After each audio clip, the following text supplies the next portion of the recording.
On va parler de cette défaite du Canadien face aux Kings avec Pat Lalime. Pat, encore une fois, on parle de revirement chez le Canadien. Et encore une fois, ce soir, ça a été coûteux pour le CH face aux Kings.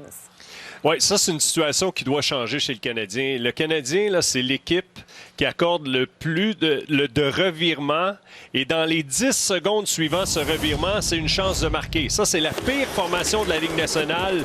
Et ça, c'est une situation qui doit changer parce qu'en plus de tout ça, le Canadien, parmi les pires, a accordé un but après ces revirements dans les 10 secondes qui suivent. Et ça a été ça l'histoire du match pour moi en première période. Les Kings ont sorti très fort, échec avant quand même assez intense de leur part, mais les Canadiens ont offert des cadeaux.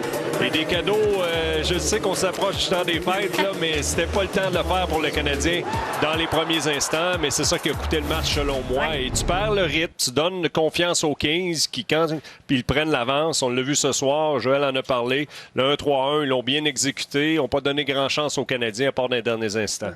On va parler du travail de Allen, mais d'abord, je vais parler de l'autre gardien parce qu'on connaît très peu, Phoenix Copley, son deuxième match cette saison seulement. C'est qui, ce gardien-là?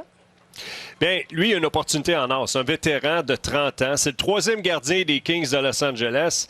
Tu as le deuxième qui est Carl Peterson. Et lui, il était vu comme le gardien d'avenir des Kings. On lui a accordé un contrat de 3 ans à 5 millions par année. C'est la première saison de ce contrat de 3 ans. Il jouait tellement pas bien qu'on a décidé de le rétrograder, de l'envoyer dans les mineurs et on offre une opportunité à Phoenix Copley, qui lui est un vétéran de 30 ans, 33e match national. Il est conscient de l'opportunité qui s'offre devant lui. Il a gagné à Ottawa. Il a offert une bonne performance ce soir, encore une fois, avec les Kings. Donc, c'est bien parti pour lui. Une opportunité qui est saisie jusqu'à présent. Oui, pas mal. Et du côté de Jake Allen ce soir, dans les premiers instants, Philippe Danault qui tire 2 fois sur Jake Allen, de quoi le mettre en confiance, mais ensuite, il a cédé. Il a concédé 2 buts à l'adversaire en première période. Comment tu évalues son travail ce soir? Moi, j'ai aimé son match. Oui, c'était 2-0 en première, mais les Kings ont eu plusieurs opportunités en avantage numérique. J'ai trouvé que Jake Allen a fermé la porte. Il a été solide.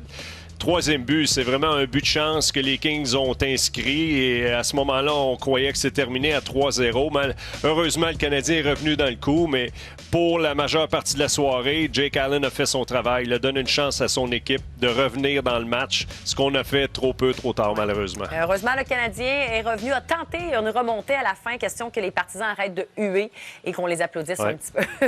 Hey, merci, Pat. On te laisse là-dessus. Et nous, on va aller écouter la conférence d'après-match de Martin Saint-Louis.